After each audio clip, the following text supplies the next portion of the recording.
자, 오늘 우리가 함께 공부할 시편은 44편입니다. 제목을 한번 이렇게 정해봤어요. 험난한 세상을 살아가는 하나님의 백성의 축복은 과연 어떻게 이루어지는가 하는 이런 제목을 다루어 보았습니다. 지난 시간까지 우리는 고라의 자손들의 시편인 42편과 43편을 우리가 함께 공부를 했습니다. 우리가 세상을 살다가 보면 참 신앙생활을 잘 함에도 불구하고 특별히 정말 문제가 없음에도 불구하고 정말 원치 않게 내 힘으로 어찌할 수 없는 심각한 고난을 당할 수가 있습니다. 그 고난은 어찌 보면 경제적인 고난일 수도 있고, 건강의 문제일 수도 있고, 가정의 문제일 수도 있고, 어떤 사업의 문제도 일 수도 있고, 또 어떤 전쟁이나 심각한 어떤 환경의 문제일 수도 있습니다. 이런 고난을 당할 때, 야, 내가 그렇게 죄짓지도 않았는데, 신앙생활 잘하는데도 왜 이런 일을 당할까 하면서 낙심하기도 하고, 또 낙심을 넘어서서 아주 큰 신앙의 시험에 빠져들기도 합니다. 이런 때에 우리는 어찌해야 되는가? 시편에서 이 고라의 자손들의 기도, 찬양을 한번 기억해 볼 필요가 있습니다. 우리가 힘이 들 때 우리는 구원의 하나님을 바라봐야 돼요. 우리를 구원해 주실 수 있는 하나님을 바라봐야 된다.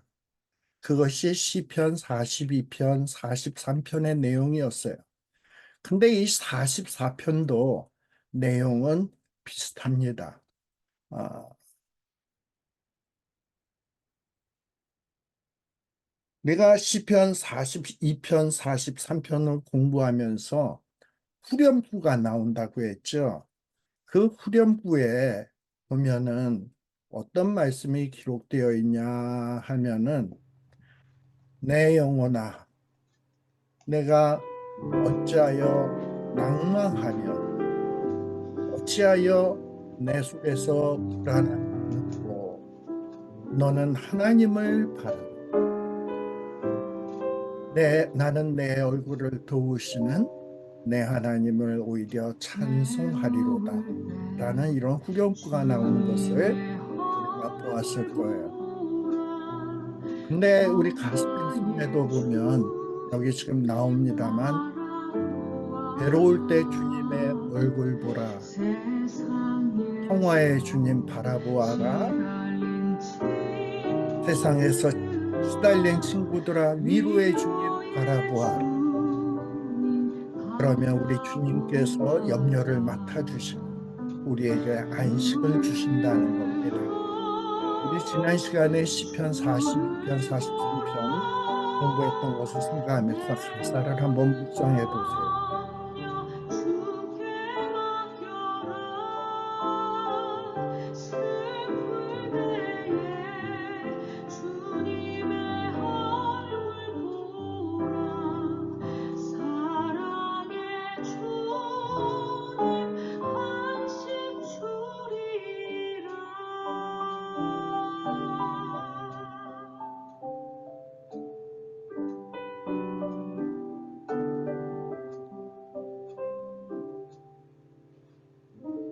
힘이 없고 내 마음 연약할 때 능력의 주님 바라보아라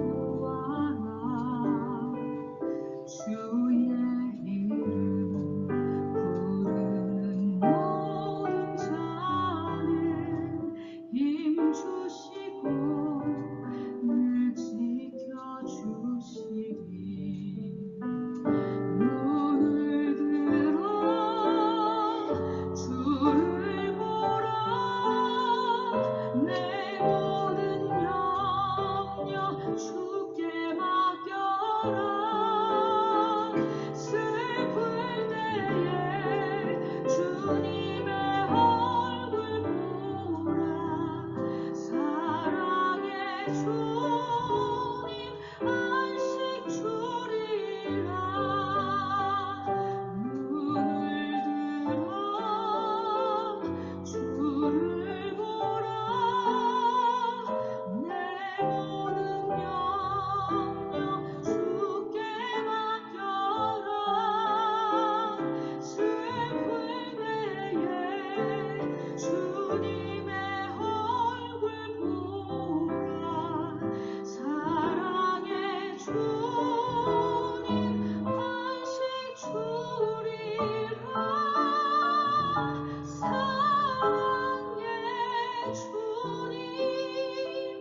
예, 정말 우리가 힘들고 어려울 때 주님 바라보면 또 주님 앞에 우리의 모든 염려를 맡기게 되면 우리 주님께서 적절한 때에 가장 좋은 때에 문제를 해결해 주시고 우리에게 안식 주신다는 그러한 내용입니다.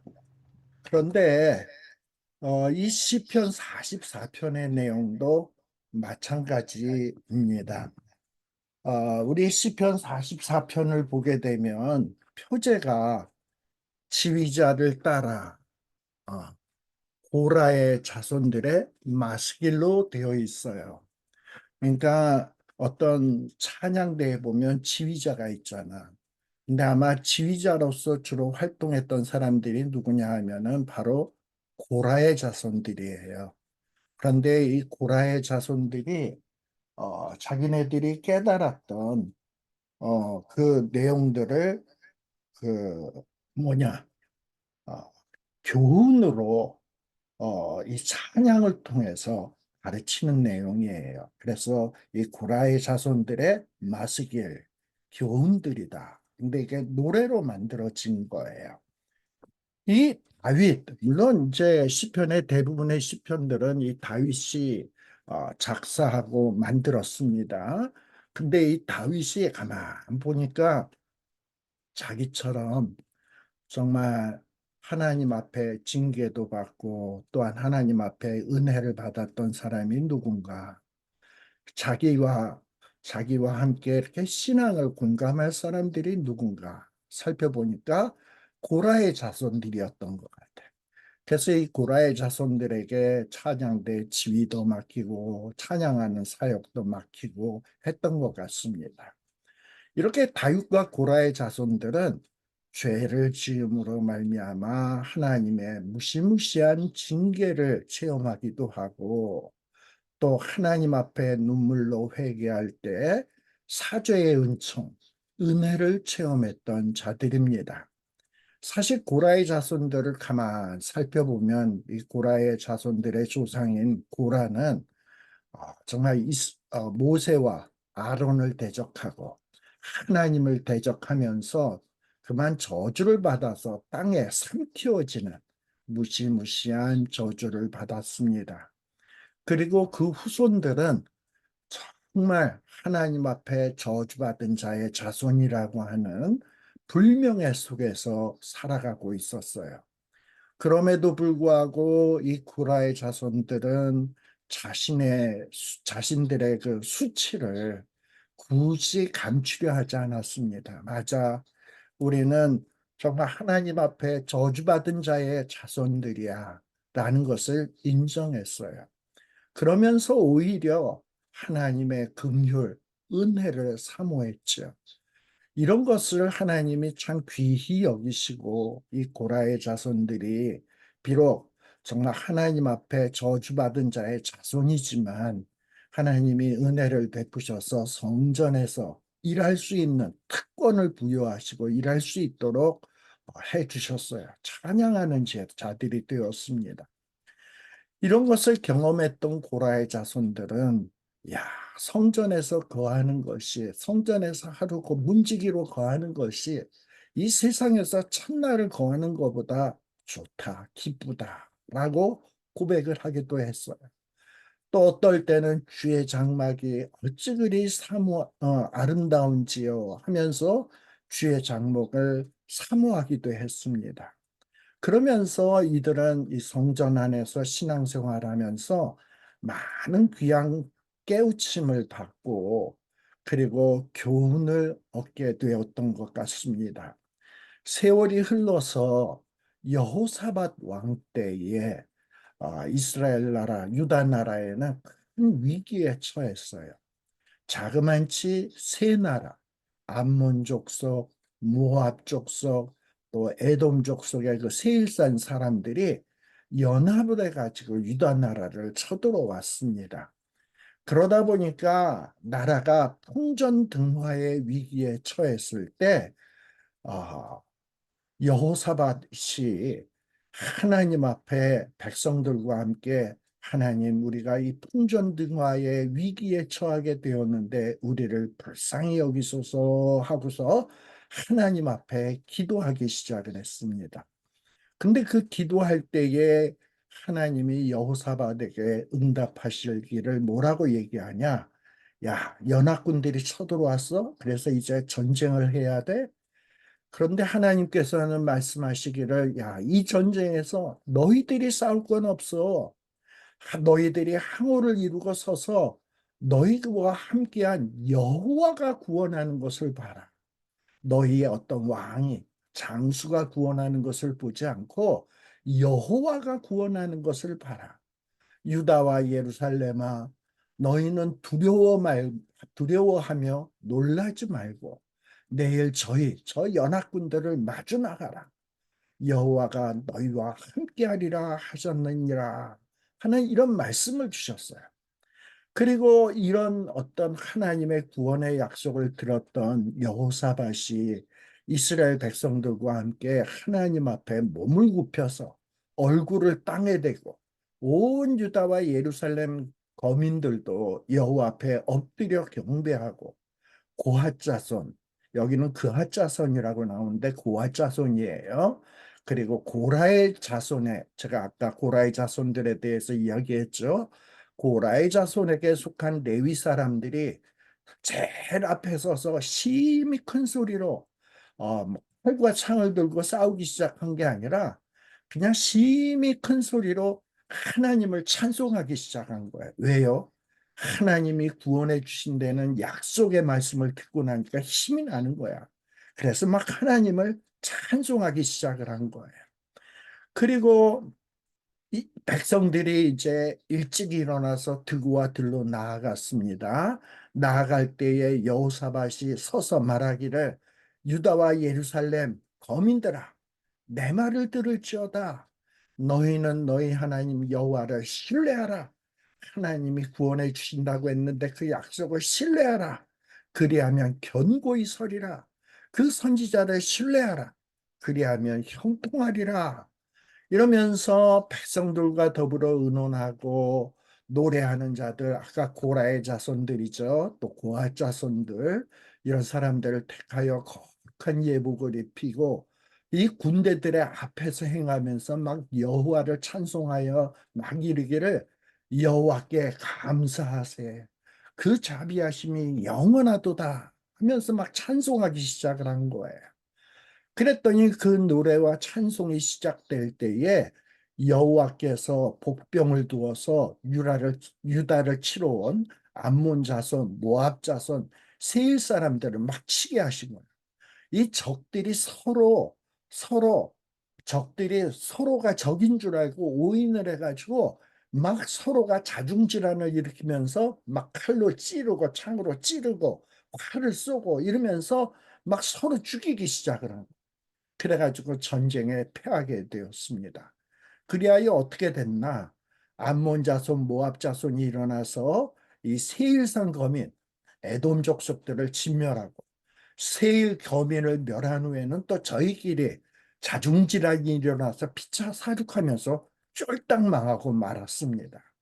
나중에 보니까 땅에 엎드려진 것이 시체뿐이고 하나도 도망간 자가 없을 정도로 철저하게 패배하고 말았습니다.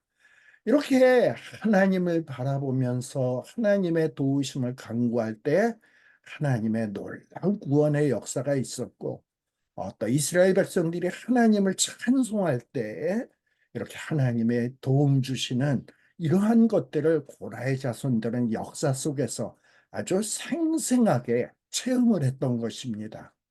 이렇게 시편 44편은 택함을 받고 과거에 큰 구원을 체험한 백성이 현재 예측지 못한 고난과 패배의 상황에서 하나님의 도우심을 간구하는 내용입니다.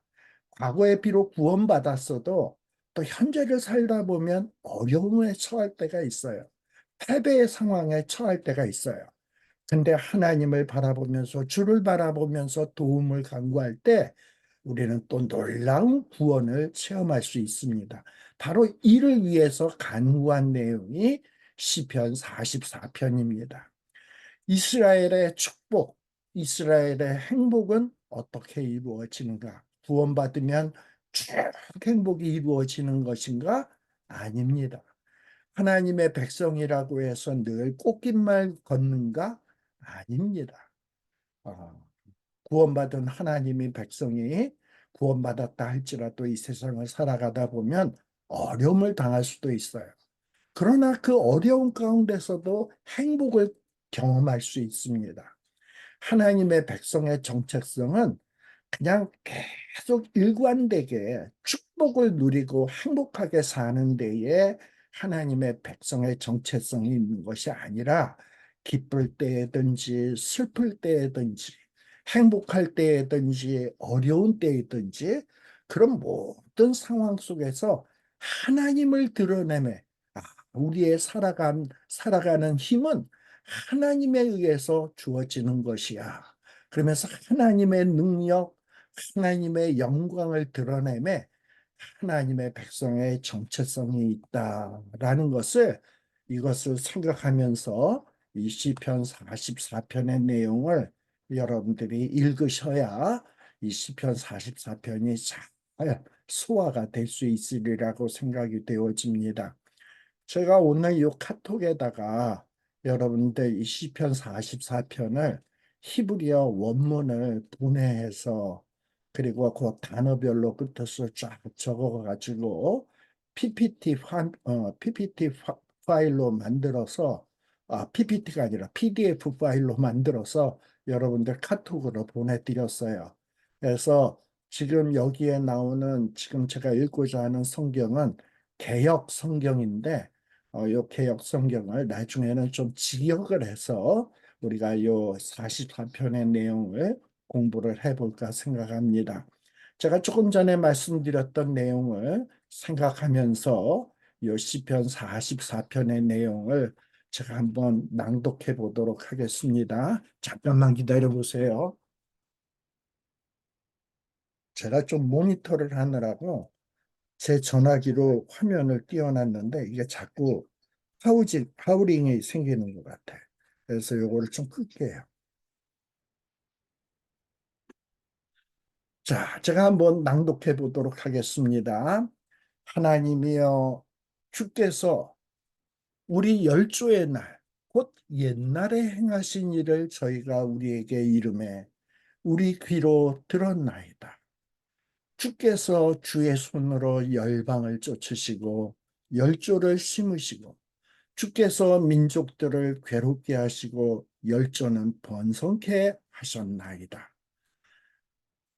저희가 자기 칼로 땅을 얻어 차지함이 아니요 저희의 팔이 저희를 구원함도 아니라 오직 주의 오른손과 팔과 얼굴의 빛으로 하셨으니 주께서 저희를 기뻐하신 연고니이다.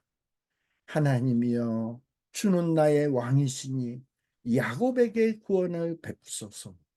우리가 주를 의지하여 우리 대적을 누르고 우리를 치려하는 자를 주의 이름으로 밟으리이다. 나는 내 활을 의지하지 아니할 것이라. 내 칼도 나를 구원치 못하리이다. 오직 주께서 우리 대적에게서 구원하시고 우리를 미워하는 자로 수치를 당케 하셨나이다. 우리가 종일 하나님으로 자랑하였나이다. 우리가 하나님의 이름을 영영히 감사하리이다.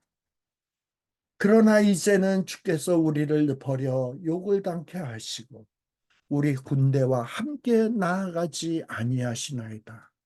주께서 우리를 대적에게서 돌아서게 하시니 우리를 미워하는 자가 자기를 위하여 탈취하였나이다. 주께서 우리로 먹일 양 같게 하시고 열방 중에 흩으셨나이다. 주께서 주의 백성을 무료로 파시며 저희 값으로 이익을 얻지 못하셨나이다. 주께서 우리로 이웃에게 욕을 당케 하시니 둘러있는 자가 조소하고 조롱하나이다. 주께서 우리로 열방 중에 말거리가 되게 하시며 민족 중에서 머리 흔들림을 당케 하셨나이다. 나의 능력이 종일 내 앞에 있으며 수치가 내 얼굴을 덮었으니 나를 비방하고 후욕하는 소리를 인하며 나의 원수와 보수자의 연곤이이다. 이 모든 일이 우리에게 임하였으나 우리가 주를 잊지 아니하며 주의 언약을 어기지 아니하였나이다. 우리의 마음이 퇴축지 아니하고 우리 걸음도 주의 길을 떠나지 아니하였으나 주께서 우리를 사랑의 처소에서 심히 상해하시고 우리를 사망의 그늘로 덮으셨나이다. 우리가 우리 하나님의 이름을 잊어버렸거나 우리 손을 이방 신에게 향하여 폈다면 하나님이 이를 더듬어내지 아니하셨으리까. 대저 주는 마음의 비밀을 아시나이다. 우리가 종일 주를 위하여 죽임을 당케 되며 도살할 양같이 여김을 받나이다. 주여 깨소서 어찌하여 주무시나이까. 일어나시고 우리를 영영히 버리지 마소서. 어찌하여 주의 얼굴을 가리우시고 우리 고난과 압제를 잊으시나이까. 우리 영혼은 진토에 굽으리고 우리 몸은 땅에 붙었나이다. 일어나 우리를 도우소서. 주의 인자하심을 인하여 우리를 구속하소서. 이 시편 44편이 기록되게 된 역사적 배경은 이러합니다. 이 시편 44편은 이스라엘 백성들이 어떤 이 외적들의 공격을 받고 어떤 패배하고 있는 상황, 그 상황을 반영하고 있어요. 또 한편으로는 이 시편 44편을 다윗이 썼다면은 다윗이 대적들에게 공격을 받고 지금 아주 심각한 위기에 처해 있는 그런 상황을 반영하고 있는 거예요. 사실 이 시편 44편이 어떤 역사적 사건에 의해서 이 시편이 기록되었는지 특정하기는 어렵지만 분명히 대적이나 다윗의 대적이나 혹은 이스라엘의 대적에게 패하고 어려움에 처해 있을 때 하나님께 구원과 회복을 간구하는 그런 상황을 묘사해 주고 있는 거예요. 제가 앞서도 얘기했지만 구원받은 백성이라고 해서 항상 꽃길만 걷는 것이 아니라고 했어요. 심각한 위기에 처해 있을 수 있습니다. 그런데 그런 위기에 처했을 때 이 시편 44편의 역사적 배경을 생각하면서 우리도 그 위기 가운데서 이 시편 44편처럼 하나님 앞에 기도해야 되겠구나. 하나님 앞에 간구해야 되겠구나 하는 것을 우리들이 생각해 볼 필요가 있습니다. 그런데 학자들은 어떤 역사적 배경일까? 뭐 이런 거를 연구하는 가운데 뭐 특정한 어떤 사건을 지목하기 어렵지만 아마도 이스라엘 백성들이 바벨론에게 멸망한 다음에 포로기에 잡혀가 있을 때 이 시편 44편의 노래를 정말 이렇게 깊이 묵상하면서 시편 44편의 그 애가를 부르지 않았을까? 또는 이스라엘 역사 가운데 아까 여호사밧 왕 때 뭐 암몬, 모압, 에돔 족속들이 연합해서 쳐들어왔다 그랬잖아요. 그래서 심각한 어떤 위기 상황에 있었다 그랬잖아. 야, 이제 다 죽었다. 이런 상황에 있었다 그랬잖아. 아마 그런 상황에서도 이런 이 시편 44편 고라의 자손들과 함께 고라의 자손들이 앞장서서 이 찬송을 부르지 않았을까라고 생각을 하고 있습니다. 이렇게 시편 44편의 저자는 다윗이고 다윗이 이 고라의 자손들을 통해서 이 찬송을 부르도록 한 것 같아요. 우리가 이 고라의 자손은 레위 지파에 속한 가족이라고 이야기했죠. 바로 성전에서 찬양과 음악을 담당하던 사람들입니다. 그러나 실질적으로 이 시편 44편의 저자는 아마 실질적으로는 다윗일 거고 또 후일의 고라의 자손들에 의해서 좀 더 편집돼서 내용이 보강되고 또 그 내용이 추가되고 증보 편집되어 가지고 마침내 이 시편 2권 안에 포함된 것으로 여겨진다라고 볼 수 있을 것 같습니다. 자, 그러면 사실 우리가 알다시피 이 시편 전체는 여러 기록자들이 있어요. 그런데 이것이 나중에 모아져서 5권으로 또 나중에는 시편이라고 하는 하나의 책으로 편집되었습니다. 근데 이 시편의 제일 마지막에 보게 되면 이 44편이 포함된 시편 42편에서부터 72편을 시편 제2권이라고 하는데 시편의 2권의 제일 마지막 편에 보면 시편 72편 20절에 보게 되면 이새의 아들 다윗의 기도가 필요하다라고 되어 있거든요. 그렇다면 이 42편에서 72편 안에 포함된 44편도 어떻게 보면 이새의 아들 다윗의 기도가 아니겠는가. 이것을 나중에 고라의 자손들이 증보하고 내용을 추가하고 만든 것이 시편 44편이 아닐까라고 생각되어진다 이 말입니다. 자, 그럼 이 시편 44편에 제가 낭독했습니다만 이 시편 44편의 내용은 어떠한가? 이 시편 44편은 크게 세 부분으로 나누어집니다. 첫 번째 부분은 1절에서부터 8절이에요. 근데 이 첫 번째 부분의 내용은 뭐냐? 과거에 이스라엘 백성들이 승리했던 것. 특별히 이스라엘 백성들이 출애굽을 해서 광야에 험난한 광야 생활을 하다가 가나안 땅에 들어가서 가나안의 칠족속들을 다 물리치고 이 가나안 땅을 정복하게 되죠. 그래서 이 가나안 정복 전쟁에서 승리한 것을 회상하는 내용이에요. 근데 그 회상하는 내용을 어떻게 기록하고 있냐? 하나님께서 과거 이스라엘 백성들의 조상들, 가나안 땅을 정복했던 그 조상들에게 베푸신 하나님께서 주신 그 승리와 은혜를 회상하면서 감사하는 내용이에요. 근데 이 이스라엘 백성들이 가나안 땅에 들어가서 자기네들보다 더 강한 이 가나안 족속들을 이길 수 있었던 비결이 뭐냐? 승리의 비결이 뭐냐? 그것은 이스라엘 백성들이 뭐 훈련이 잘 되고 전투력이 강해서가 아니라 오직 하나님의 은혜였다. 이스라엘 백성들의 승리의 비결은 하나님의 은혜다. 라는 것을 회상하고 있는 것이 1절에서부터 8절이에요. 그런데 이 시편 44편의 두 번째 내용은 뭐냐? 9절에서부터 22절이에요. 과거에 이스라엘 백성들이 가나안 땅에 들어가서 이 가나안 족속들을 물리치는 큰 승리, 하나님의 은혜로 큰 승리를 했는데, 그런데 지금 보니까 지금은 막 고난을 당하고 있고, 막 패배를 당하고 있고, 어려운 상황을 처하고 있단 말이야. 과거에 승리했는데 왜 이렇게 우리가 고난을 당하지? 패배를 당해야 되지? 그래서 이 문제를 놓고 하나님 앞에 하소연을 하면서 왜 이러한 일이 생겼는지 하나님 앞에 질문하고 있는 내용이 9절에서부터 22절입니다. 뭐 특별히 별로 죄를 지지도 않았는데 왜 과거에는 우리가 하나님의 은혜로 승리했는데 별로 죄를 짓지 않았는데 왜 현재는 고난을 당해야 돼? 그 이유가 궁금해서 하나님 앞에 막 질문을 던지는 내용이에요.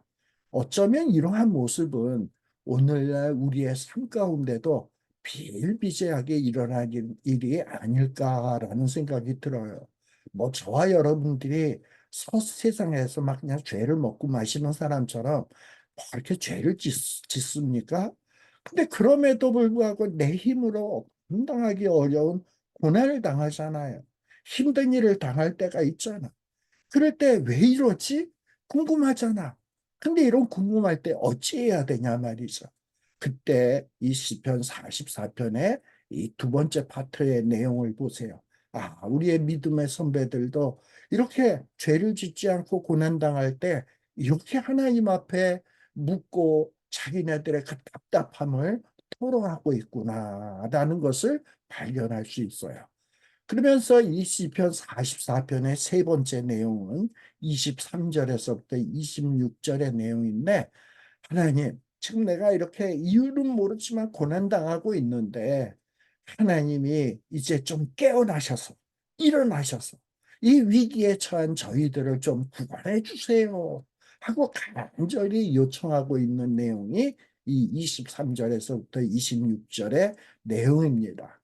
그래서 우리가 별로 죄를 짓지도 않았는데 고난당하고 있다면 우리 또 마찬가지로 하나님 이런 저희들을 불쌍히 여기셔서 좀 일어나셔서 우리를 구원해 주세요 하고 이 시편 44편의 세 번째 파트에 나오는 내용을 생각하면서 하나님 앞에 기도할 때 우리가 그 기도가 힘 있는 기도가 되어지지 않을까 이런 생각을 해보게 됩니다.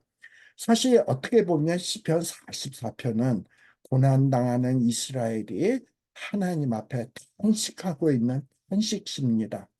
근데 1절에서부터 한 8절까지는 과거의 그 승리를 감사하고 찬양하는 내용인데 본격적인 탄식은 어디에서 시작되냐? 9절서부터 시작이 돼요. 하나님이 은혜로 우리가 승리했습니다. 감사합니다. 그런데 갑자기 9절에서 그런데 우리가 지금 고난당하고 있어요. 라는 말로 시작이 돼요. 그리고 시편 44편 1절에서부터 8절까지는 승리를 감사하고 찬양하는 내용입니다. 그리고 그 끝부분에 셀라로 끝나요. 우리가 과거에 승리했던 것은 하나님의 은혜 때문이구나. 하나님이 돌보심 때문이구나. 셀라. 한번 그것을 잘 묵상해 보라는 거예요. 근데 이렇게 하나님 앞에서 하나님의 은혜로 승리하고 구원받았다 할지라도 이렇게 이런 걸 깊이 묵상했다 할지라도 그런데 현재 삶 속에서 고난이 있다라는 뜻으로 셀라로 끝나고 9절에서는 그런데 그러나라는 말로 시작이 되고 있어요. 그래서 이 시편의 구절을 조금 앞에서도 얘기했습니다만 다음과 같이 나눠볼 수 있습니다. 1절은 하나님을 부르는 거야. 하나님이여. 우리가 하나님이 베푸신 은혜로 가나안 땅을 정복하는 이런 승리를 맛보았습니다. 이 승리는 우리 힘에서 난 것이 아니라 하나님의 은혜 때문입니다. 그러면서 하나님의 그 은혜를 신뢰하고 고백하는 내용이 1절에서부터 8절까지 나오고 있어요. 그런데 아까 9절에 나왔듯이 그런데 지금 현재 우리는 고난을 당하고 있어요. 왜 이렇게 고난을 당하는 것입니까? 하는 것이 9절에서부터 16절의 내용이에요. 그리고 내가 이렇게 지금 고난당하고 있는데 그래서 내가 혹시 무슨 죄가 있나 살펴보니까 별다른 죄가 없어요. 나 하나님의 언약의 말씀을 잘 지켰어요. 그런데 왜 고난을 당하는지 그게 궁금해요 하면서 자신의 무죄를 주장하는 내용이 17절에서 22절이에요. 그러나 어쨌든 현재 고난을 당하고 있거든. 그러다 보니까 하나님 앞에 하나님 이제 일어나셔서 우리를 구원해 주세요. 좀 일어나셔서 우리를 도와주세요. 마지막 간구하고 있는 내용이 23절에서부터 26절의 내용이다. 그래서 이 시편 44편이 어떤 내용으로 흘러가고 있는지 먼저 그 뼈대를 머릿속에 여러분들이 딱 세워 놓으셔야 됩니다. 자, 그러면 이 시편 요 44편의 내용을 우리가 한번 이 원어를 제가 좀 직역을 해놨어요. 그래서 이 원어를 왜 이렇게 직역을 했는지 제가 여러분들에게 PDF 파일을 쭉 보내드렸는데 거기에 보면 히브리어와 번역과 또 그 히브리어 단어의 뜻들 이것들을 쭉 적어서 여러분들에게 보내드렸습니다. 그래서 여러분들이 좀 원문으로 히브리어를 이 성경을 공부하기를 원하시면 참조하시면 좋을 것 같아요. 저는 어, 어, 그 히브리어 분석하는 것을 여러분들 요즘 그 뭡니까? 그 컴퓨터에 챗 GPT라고 들어보셨어요? 그래서 챗 GPT가 요즘은 굉장히 좀 많은 사람들에게 인기를 끌고 있는데 이 챗 GPT가 뭐 영어 공부하고 영어 회화를 공부하고 뭐 정보를 얻는 데도 유익하지만 이 챗 GPT가 성경 공부하는데도 큰 도움이 된다. 특별히 원어를 번역하면서 원어를 분석하면서 성경을 공부하는데도 굉장히 많은 도움을 받을 수 있다.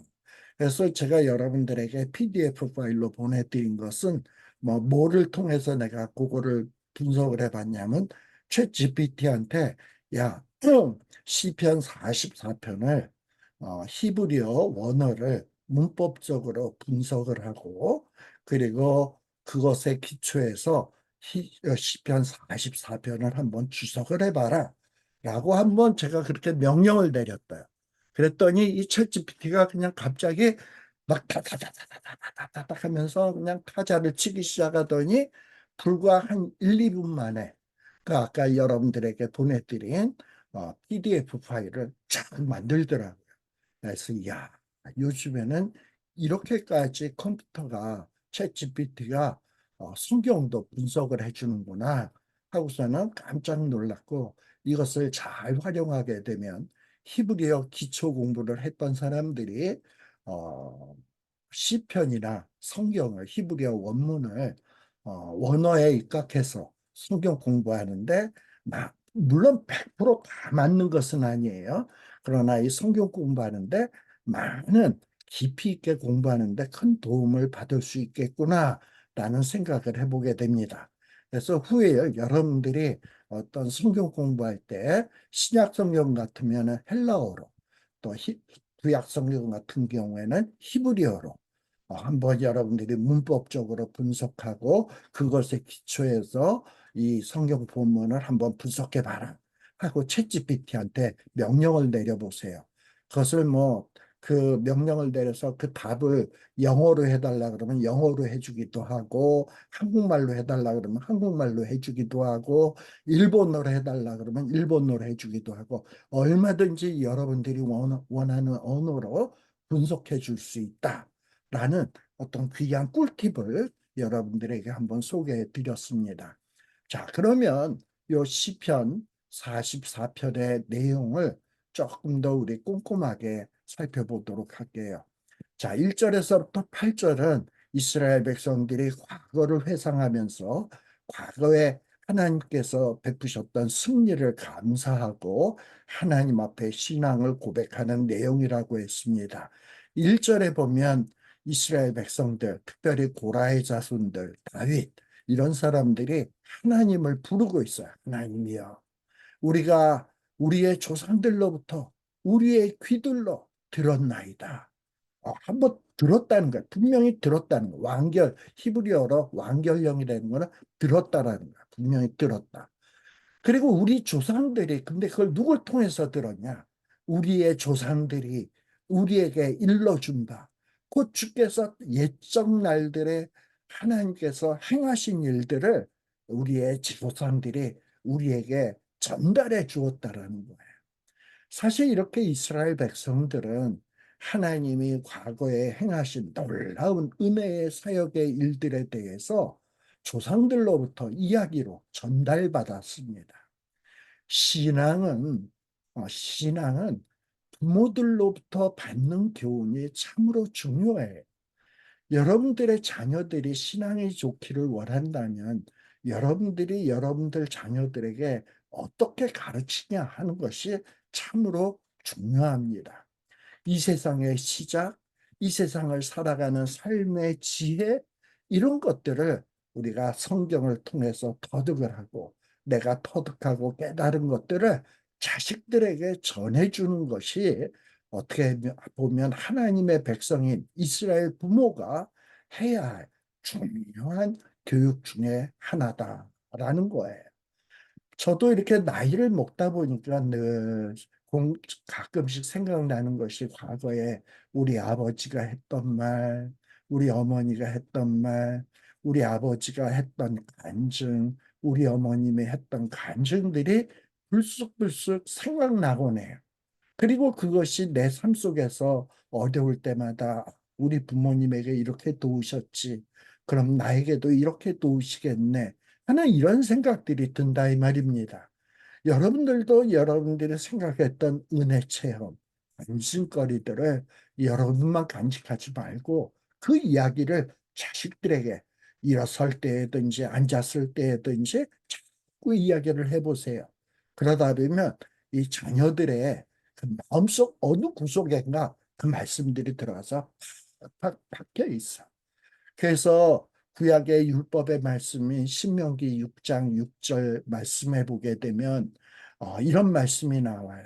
오늘날 내가 내게 명하는 이 말씀을, 이스라엘 백성들에게 하나님이 명하시는 이 말씀을 너희들은 마음에 새기고 너희 마음에만 새길 뿐만 아니라 너희 자녀에게 부지런히 가르치며 집에 앉았을 때에든지 길에 행할 때에든지 누웠을 때에든지 일어날 때에든지 이 말씀을 강론할 것이며, 주께서 그러니까 자녀들에게 이 너희들이 알고 있는 이 말씀을 뭐 앉았을 때 행할 때든지 또 잠잘 때 자장가를 불러주면서 하나님의 말씀을 가르치라는 거예요. 이스라엘 백성들이 체험했던 그 가나안 정복 승리의 체험, 하나님의 은혜로 체험했던 그 하나님의 은혜로 체험했던 그 승리를 자녀들에게 가르치라는 거예요.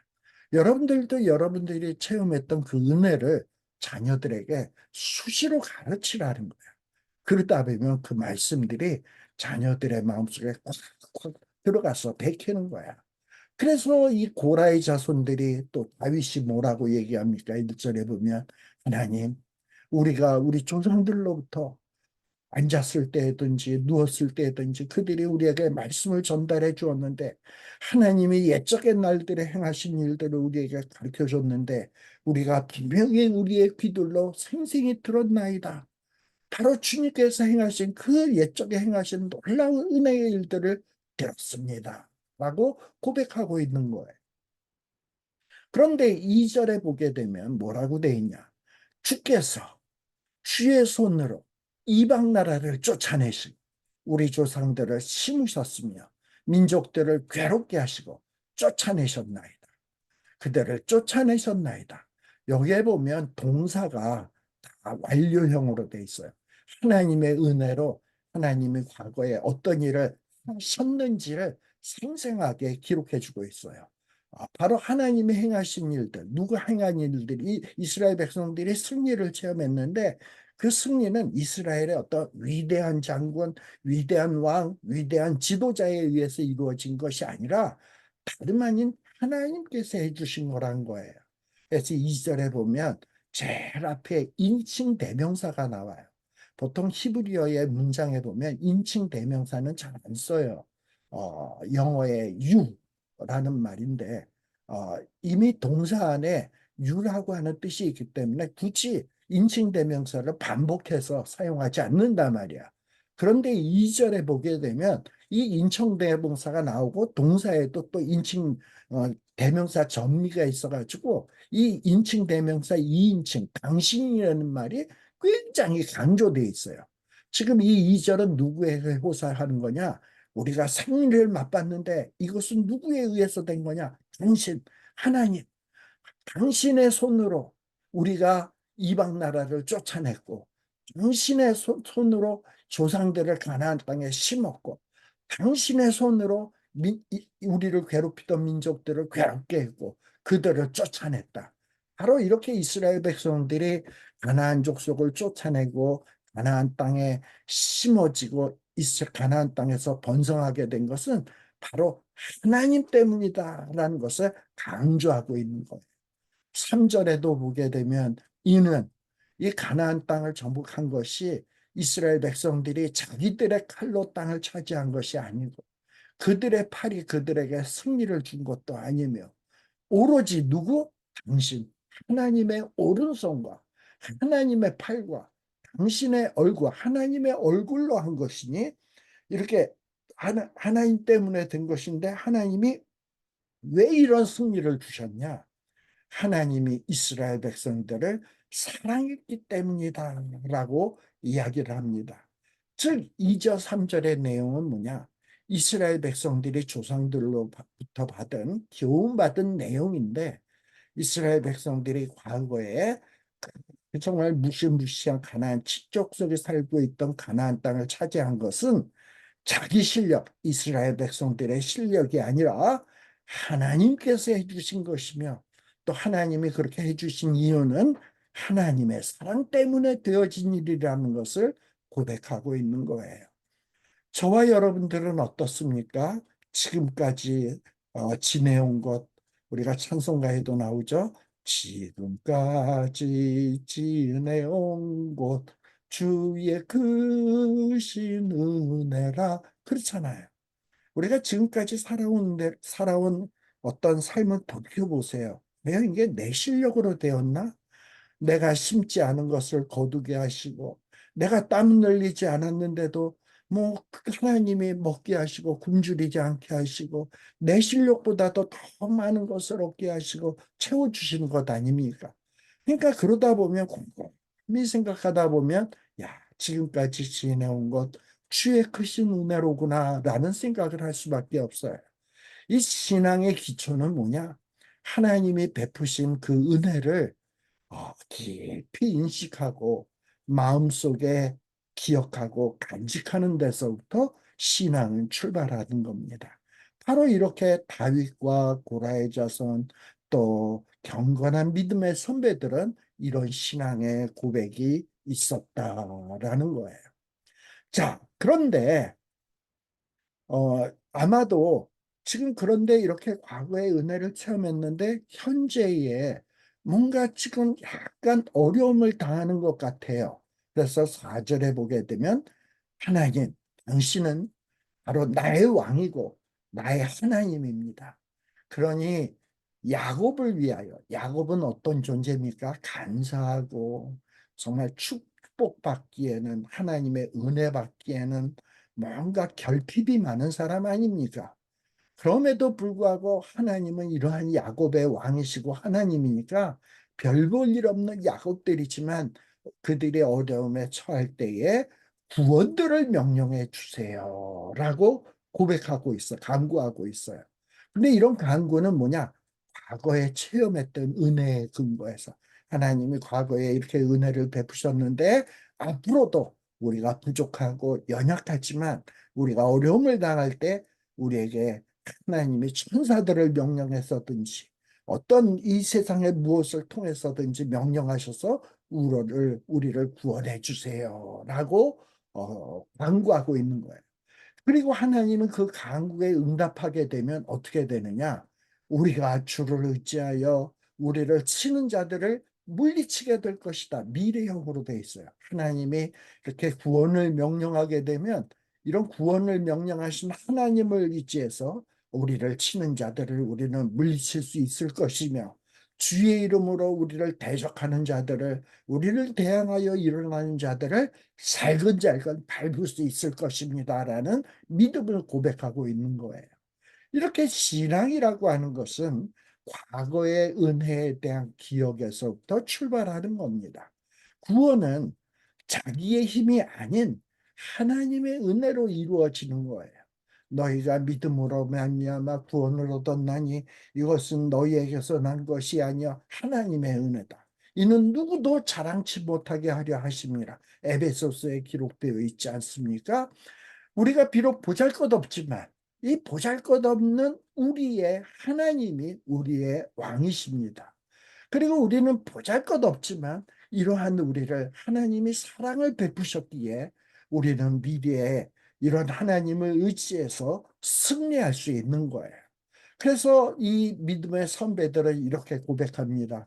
6절 하나님 따라서 우리가 내 활을 의지하지 아니할 것입니다.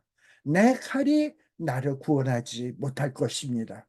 오로지 하나님만이 나를 구원할 수 있습니다라는 믿음의 고백을 하고 있는 거예요. 따라서 시편 기자는 지금 설사 우리가 어려운 상황에 처했다 할지라도 하나님이 도와주시면 우리는 언제든지 대적과 적들을 쓰러뜨릴 수 있고 무너뜨릴 수 있다라고 고백하는 겁니다. 우리는 부족해요. 그러나 나는 비록 심히 약하나 하나님은 강하시고 하나님은 능력의 하나님이시기 때문에 하나님이 도와주시면 우리는 승리할 수 있는 겁니다. 그래서 시편 기자는 자신을 의지하지 않겠다라는 것을 다짐하고 있어요. 7절에 보면 하나님 주께서 우리 대적에서 구원하시고 과거에 하나님은 우리 대적들에게서 은혜로 우리를 구원했고 또 우리를 미워하는 자들 원수들이죠. 원수들을 부끄럽게 하셨나이다. 바로 이런 은혜를 기억하면서 8절에 보면 우리는 온종일 하나님으로 인해서 이렇게 은혜를 베푸시고 승리를 주시는 하나님을 인해서 또 앞으로도 승리를 주실 하나님으로 인해서 하나님을 자랑하며 찬양하며 그리고 주의 이름을 영원히 감사하겠다, 감사했다 라고 고백하는 거예요. 이렇게 하나님의 은혜를 기억하면서 우리는 감사 찬양을 해왔다, 그리고 했었다 라고 고백을 하고 있는 겁니다. 이렇게 하나님은 과거의 대적들로부터 구원을 베푸셨고 하나님의 이런 놀라운 능력을 체험했던 자들, 아는 자들은 하나님을 찬양했습니다. 구원은 우리에게서 난 것이 아니라 하나님의 은혜였다. 자랑할 수 없다. 라는 것을 고백하고 있었던 겁니다. 자, 그런데 이렇게 승리를 체험했던 자들, 그래서 하나님 앞에 감사하고 그리고 하나님의 승리를 기억하면서 하나님이 의지하고 나아가면 앞으로도 승리할 것이다라고 믿음을 고백하고 있는 자들에게 뜻하지 않은 고난이 찾아오게 되는 거예요. 그래서 이 9절에서부터 16절은 이렇게 승리를 맛보았던 자들이 고난을 당했을 때 하나님 앞에 탄식하는 간구의 내용이 이 9절에서부터 16절에 기록되어 있는데 이 부분은 우리가 잠시 쉬었다가 5분간 쉬었다가 또 우리 살펴보도록 그렇게 하도록 하겠습니다.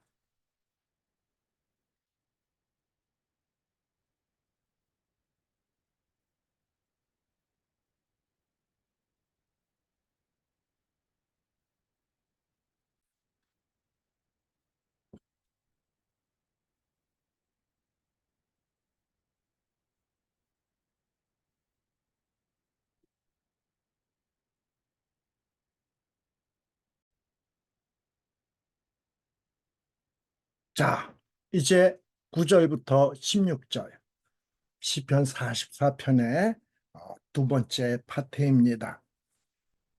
과거에 승리했어도 하나님의 은혜를 체험했어도 그래서 그로 인해서 하나님을 찬양하기도 하고 감사했어도 고난은 찾아올 수 있습니다. 어려움은 찾아올 수 있습니다. 신앙생활 잘하고 있는데도 불구하고 하나님이 마치 우리를 버리셔서 고난당하는 것 같은 그런 경험을 할 수 있다 이 말입니다. 바로 요 9절서부터의 내용이 그러한 내용이에요. 이렇게 승리도 하고 은혜도 체험했고 하나님의 믿음을 고백했는데도 불구하고 9절 그러나 이제 주께서 우리를 버리셨다. 우리를 욕되게 하셨다. 어, 막 하나님이 버리신 것 같은 체험을 했다 이 말이에요. 욕되게 하는 것 같은 것을 체험했다 이 말입니다. 그리고 하나님이 우리 군대들과 함께 나아가지 아니하는 것 같다. 앞으로도 쭉 하나님의 군대들과 우리 군대들과 함께 나아가지 아니하는 것 같다 이 말입니다. 왜? 지금 우리를 버린 것 같은 욕되게 한 것 같은 경험을 한 걸 보면 앞으로도 하나님이 우리를 함께하지 않을 것 아닌가 하는 이런 불신의 마음이 생겨나는 것 같은 것을 표현하고 있는 것이 이 구절입니다. 이렇게 승리를 체험하던 이스라엘 백성들이 지금 이상하게 패배를 맛보고 있어요. 왜 이런가? 이스라엘 백성들은 생각하기를 이거 하나님이 우리를 대적의 손에 넘기셨기 때문이구나. 왜 그렇다면 하나님은 우리를 이렇게 대적의 손에 넘기셨을까? 이런 마음이 스물스물 마음속에 생겨나기 시작을 해요. 10절에 보게 되면 주께서 우리로 대적 앞에서 뒤로 물러가게 하시니 대적들 앞에 막 쫓겨서 어, 후퇴하게 되는 거죠. 계속 후퇴하게 하고 있는 것 같아. 원수들이 늘 승리고 우리는 늘 후퇴할 것만 같아. 또 우리를 미워하는 자들이 막 우리를 탈취했어. 또 그것을 막 경험을 했어. 그들이 왜 우리를 탈취했냐? 자기네들의 그 욕심을 위해서 막 탈취했는데 우리가 속절없이 당하고 있다 이 말입니다.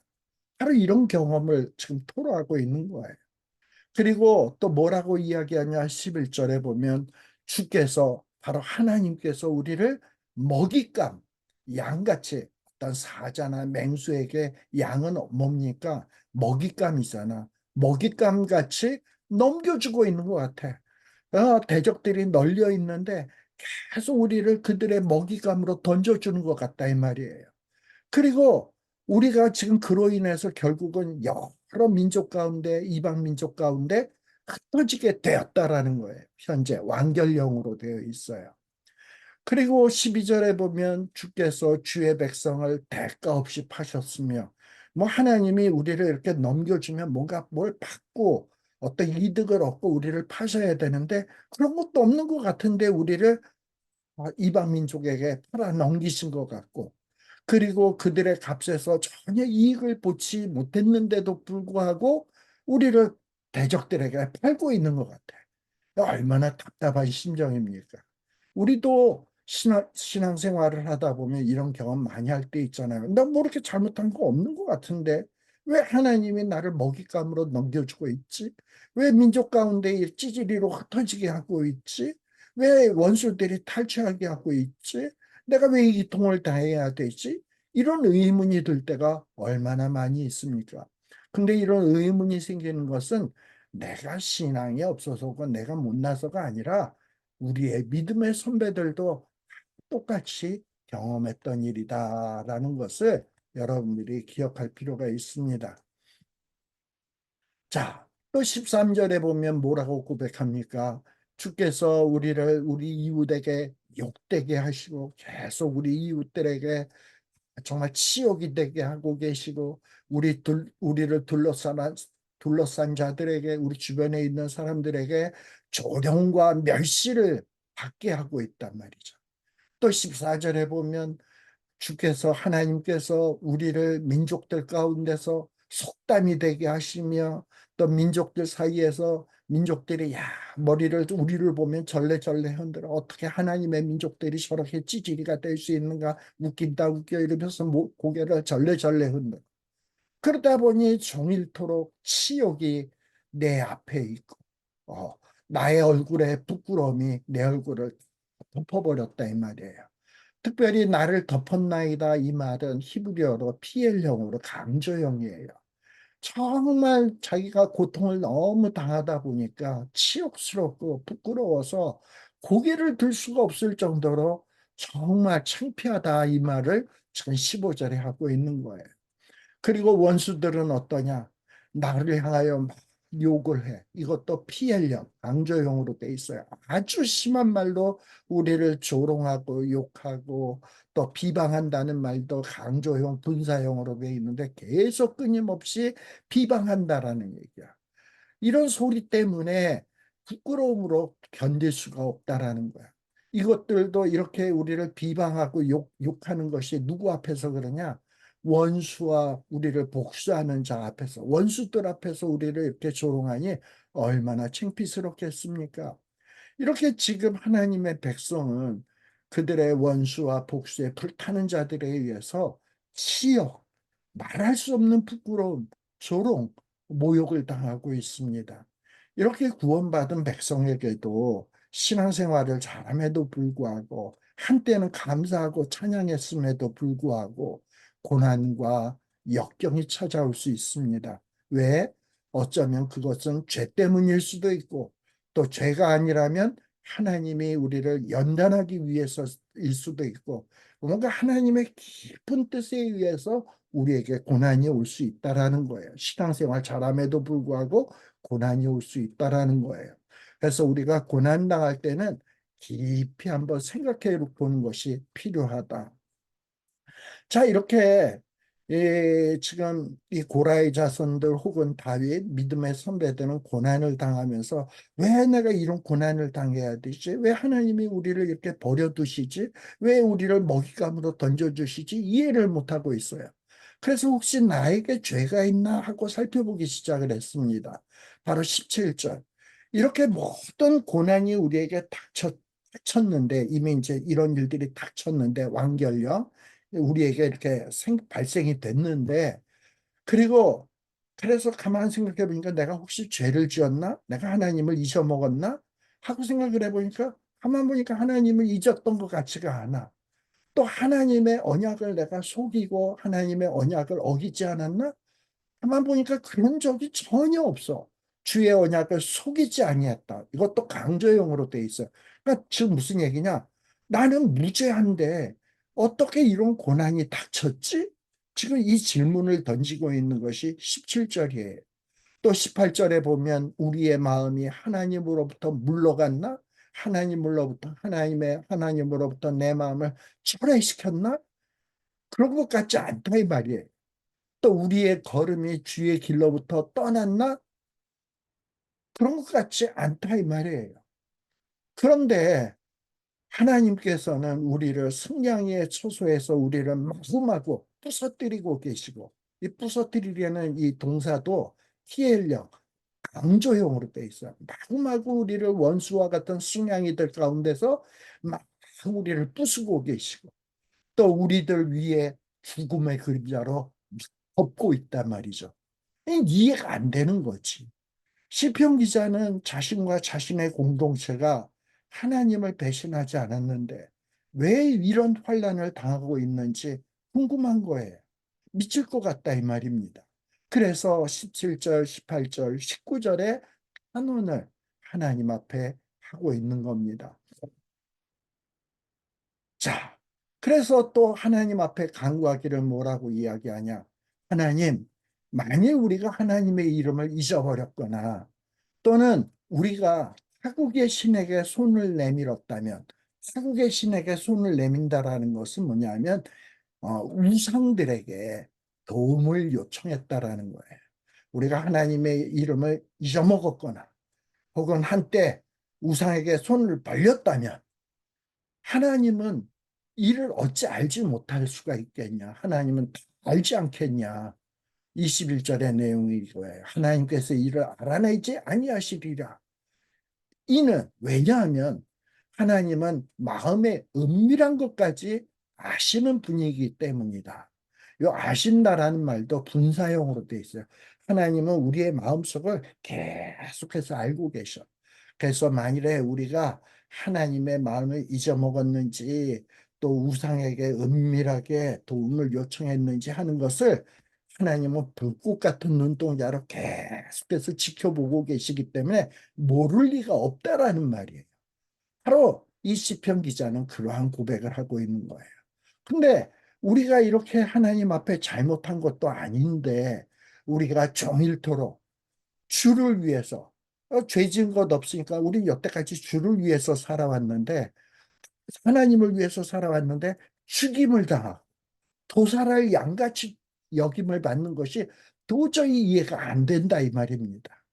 이렇게 시편 기자는 자신과 자신의 공동체가 은밀한 마음속 깊은 곳에서도 전혀 하나님을 배신하지 않았다고 생각하는데, 그런데 왜 하나님의 백성들이 고난을 당해야 되는지, 원수들 앞에서 치욕을 당해야 되는지 그 이유를 모르겠단 말입니다. 궁금하다 이 말이에요. 죄를 짓지 않았는데 고난을 당하는 것이 매우 곤혹스럽다라고 고백하고 있는 거예요. 사실 이스라엘 백성은요, 하나님의 계시, 하나님을 드러내도록 하기 위해서 어쩌면 고난받도록 선택된 백성이에요. 그러니까 이스라엘 백성들이 하나님의 백성들이 고난받는 것도 뭐 때문이냐? 그 고난을 통해서 하나님을 드러내도록 하기 위해서 하나님은 때때로 고난을 주실 수도 있다라는 거예요. 이스라엘은 하나님이 강자가 아니라 약자의 편에 서신다는 것을 보여주는 민족이 뭐냐? 이스라엘이야. 이스라엘이 약한 자가 되어서 고난을 당하면서 그리고 하나님이 이스라엘을 도울 때, 야, 약자인데 강자를 이길 수 있구나. 그것은 하나님 때문이구나.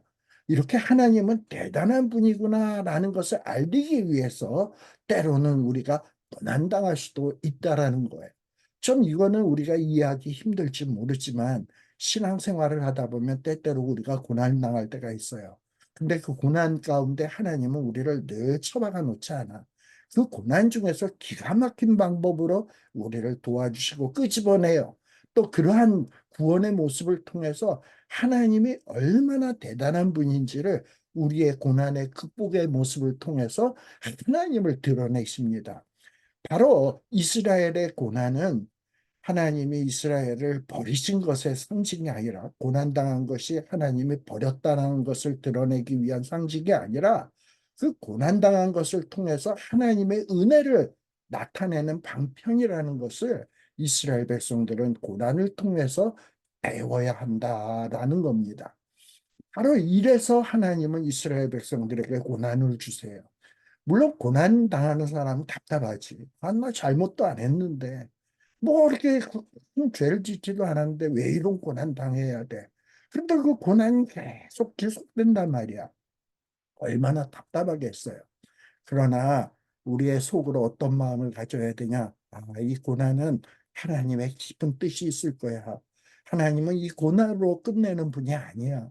이 고난을 통해서 하나님의 놀라운 능력과 은혜의 하나님의 모습을 보여줄 것이야. 라는 이 믿음을 굳건하게 지킬 수 있어야 합니다.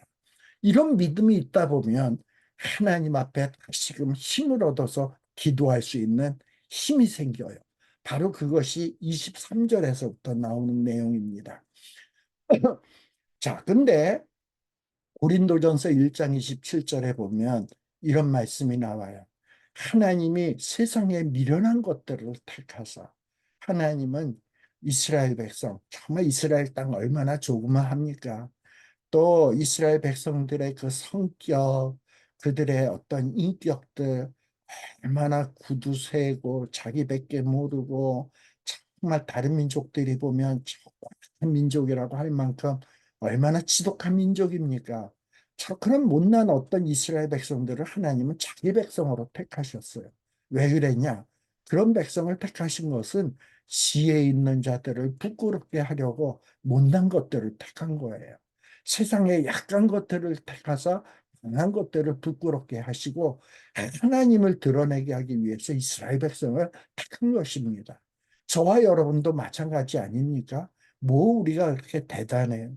뭐 이렇게 잘난 게 있습니까? 정말 우리가 봐도 한심한데. 근데 우리를 택해서 너는 내 아들이야, 내 딸이야, 나는 너의 하나님이야, 내가 너를 택하였노라. 지렁이 같은 야곱아, 내가 너를 택하였노라. 내가 너는 내 것이라. 네가 불 가운데 지날지라도 내가 너를 지키리라. 약속하고 있는 거예요. 왜 그럴까요? 못났는데. 왜 우리에게 이렇게 은혜를 베푸시는 걸까요? 그 은혜의 하나님을 드러내기 위해서요. 그래서 역대하 14장 11절에 보게 되면 이런 말씀이 나옵니다. 이 못난 이스라엘 백성들이 하나님의 은혜를 체험하고서는 뭐라고 부르짖냐?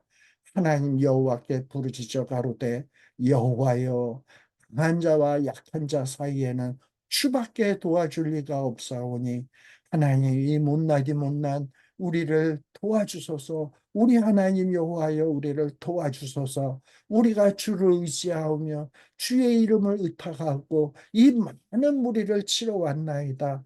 여호와여, 주는 우리 하나님이시오니 원컨대 사람으로 주를 이기지 못하게 하옵소서. 아사 왕이 그들을 쳐들어온 대적들 앞에 기도했던 내용입니다. 이렇게 비록 못났지만 하나님이 우리의 왕이시다, 하나님이 우리에게 은혜 베푸실 거다라는 믿음이 있는 자는 이런 믿음의 기도를 하게 돼 있어요. 그래서 고라의 자손들은 이 시편 43편 23절에서부터 이런 아사의 기도와 비슷한 내용으로 기도하고 있는 거예요. 23절을 보세요. 고라의 자손들은 이 위기 상황, 죄를 짓지도 않았는데 고난당하는 반 상황 속에서 그래도 우리가 간구하면 하나님이 도와주실 것이다라는 믿음을 가지고 이런 기도를 하고 있습니다. 일어나소서, 어찌하여 주무시나이까? 나의 주여, 깨소서, 우리를 영원히 버리지 마소서. 어찌하여 주의 얼굴을 가리우시고 우리의 고난과 우리의 억압을 잊으시나이까? 왜 하나님은 계속 주무시는 것 같습니까? 좀 깨세요. 우리를 버리지 마세요. 앞으로도 계속 버리지 마세요. 여기 미완결형으로 되어 있어. 앞으로도 계속해서 우리를 지켜주세요라고 간구하고 있어요. 우리에게 계속해서 얼굴을 제발 좀 가리우지 마시고 우리의 억압을 잊지 마시고 지금 우리는 우리의 영혼이 땅에 꽉 부풀려져 있고 엎어져 있고 우리의 몸이 땅 붙어버렸는데 이런 상황을 좀 봐주세요. 일어나 우리를 도와주세요. 도와주세요. 주의 인자하심으로 하나님의 그 헤세드가 뭐예요? 어, 약, 강자가 약자에게 보이는 충성이에요. 하나님은 강자고 이스라엘 백성은 약자예요. 근데 하나님은 약자인 이스라엘 백성을 자기 백성으로 삼겠다고 약속했어요. 하나님 그 약속에 충성스러운 분이에요. 그 약속하심으로 인해서 그게 인자하심으로 인해서 그 인자하심을 위해서 우리를 구원해 달라고 하는 거예요. 하나님 그렇게 약속했고 하나님의 그 인자한 풍성 때문에 우리의 지금 이해할 수 없는 이 고통에서 우리를 구원하소서. 이 구원하소서라는 말도 여러분들 제가 보내드린 그 PDF 파일에 보면 강조형, PDL형으로 돼 있어요.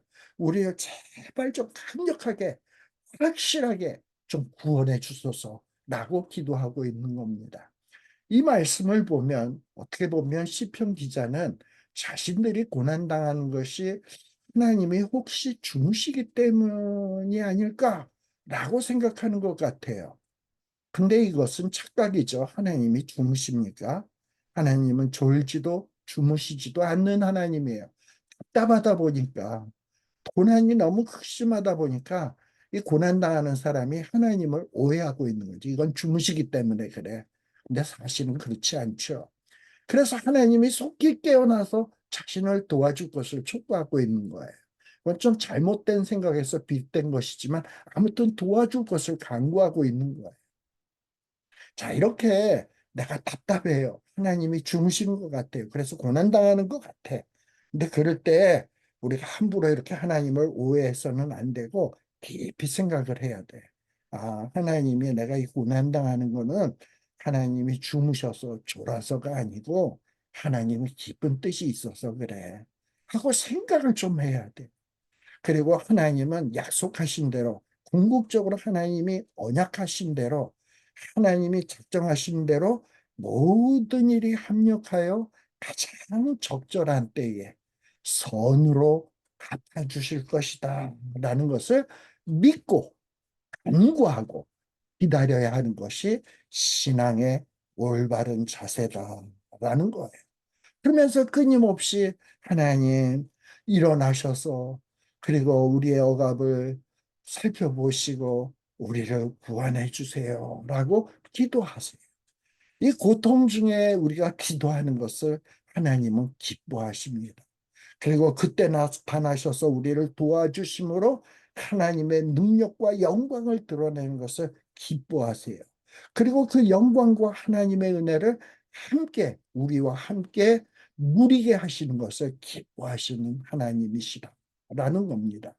그래서 에스겔 12장 28절에 기록되어 있는 대로 그러므로 너는 그들에게 이르기를 주 여호와의 말씀에 나의 말이 하나도 다시 더디지 않을지니 나의 한 말이 이루리라.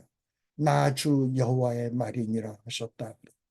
하나님이 우리를 구원해 주시고 우리의 하나님 돼 주시겠다고 하신 그 약속은 하나도 우리 편에서 더디게 생각된다 할지라도 하나님 편에서는 결코 더디지 않을 거다. 그리고 이 하나님의 한 약속은 반드시 이루어진다. 누구의 말씀이냐? 약속을 한 번 하신 말씀을 반드시 이루시는 주 여호와의 말씀이다. 라는 이 약속의 말씀을 우리가 굳게 믿어야 된다. 그리고 이 믿음으로 험난한 세상을 살아가야 된다. 그래서 믿음으로 승리해야 된다. 그리고 이 승리하기 위해서는 이 시편 44편의 내용을 깊이 묵상하고 마음속에 새기셔야 한다라는 것입니다. 제가 이 시편 44편을 쭉 묵상을 하다가 보니까 어떤 찬송이 생각이 났냐 하면 너 시험을 당해 범죄치 말고 하는 이 찬송이 생각이 났어요. 그래서 이 가사를 읽다 보면 시편 44편하고 한 마음이 와닿는 내용이구나 라는 생각이 들었어요. 여러분들이 시편 44편을 깊이 한번 묵상하고 그리고 조용한 때에 이 너 시험을 당해 라는 찬송을 여러분들이 한번 조용히 부르면서 기도의 마음으로 한번 불러 지금도 한번 여러분들이 묵상해 보시기 바랍니다. 너 시험을 당해 뇌짓지 말고 너 용기를 다해 늘 조심해라. 아무리 신앙생활 잘해도 하나님의 백성이라 할지라도 시험 당할 때가 있습니다. 그때 죄짓지 말고 주님을 바라봐야 합니다. 시험을 이겨서 새 힘을 얻어야 되고 우리를 구원해 주시는 예수님을 믿어서 승리할 수 있어야 합니다.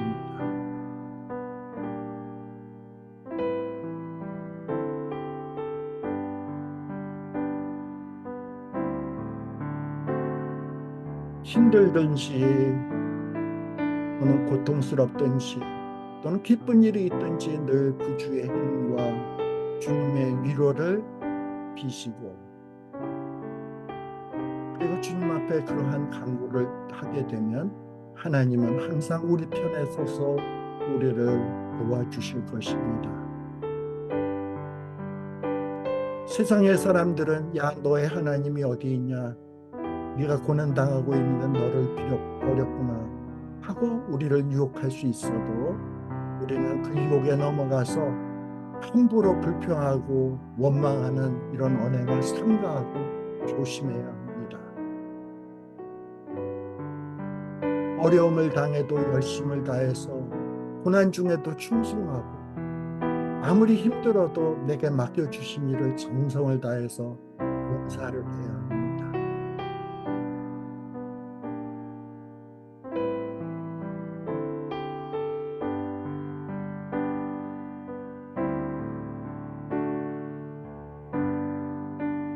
그의 위로를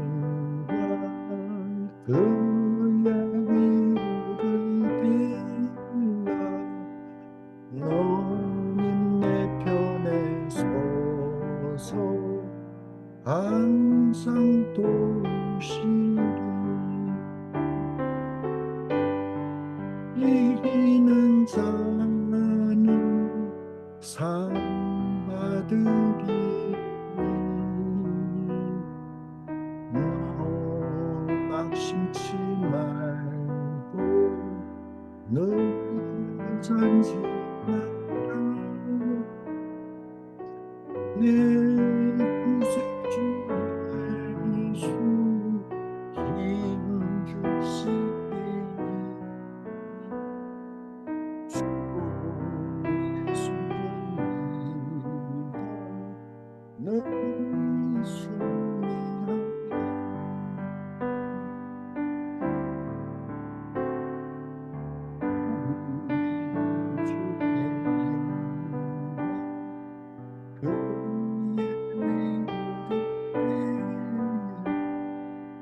너님 내 편에 서서 항상 도우시리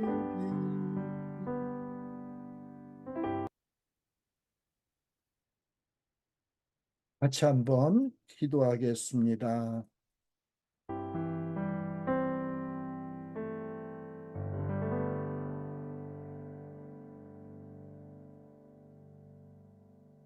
하나님 아버지, 험한 세상을 살아가는 저희들입니다. 정말 우리의 힘으로 할 수 있는 것이 없습니다. 이스라엘 백성들이 그 못난 이스라엘 백성들이 가나안 땅을 정복한 것도 하나님의 은혜와 하나님의 사랑하심 때문이었습니다. 그들의 칼과 창으로 그 땅을 점령한 것이 아닙니다. 하나님 오늘날 우리를 살펴볼 때에도 우리가 심지 않았는데 하나님은 거두게 하시고 정말 우리가 그렇게 어떤 무슨 공로가 없음에도 불구하고 풍성한 은혜로 채우고 계십니다. 하나님 이 은혜를 늘 간증할 수 있는 저희들 되게 하여 주시고, 이러한 간증거리를 우리의 후손들에게도 가르칠 수 있게 하여 주시옵소서. 비록 우리가 신앙생활 잘하지 못하지만, 잘하고 있다 할지라도 정말 뜻하지 않은 고난을 당할 때가 있습니다. 그때 입을 함부로 놀려 불평하거나 원망하지 말게 하여 주시고, 하나님의 깊은 뜻이 어디 있는가 분별하게 하여 주시고, 지금 힘으로도 긍휼의 하나님, 자비의 하나님, 인애의 하나님 앞에 나아가서 일어나소서, 우리를 살피소서, 우리의 어려움을 돌봐주소서, 우리를 구원하여 주소서 간구하게 하시고, 그 구원을 체험하면서 하나님의 능력을 드러내고 찬양할 수 있는 우리가 되게 하여 주시옵소서. 하나님, 이 깨달은 바들을 우리의 마음속에 굳게 새겨주시고, 이 믿음을 가지고 이 험난한 생활을 승리할 수 있는 우리 모두가 되게 하여 주시옵소서. 예수님 이름으로 간절히 기도드리옵나이다. 아멘.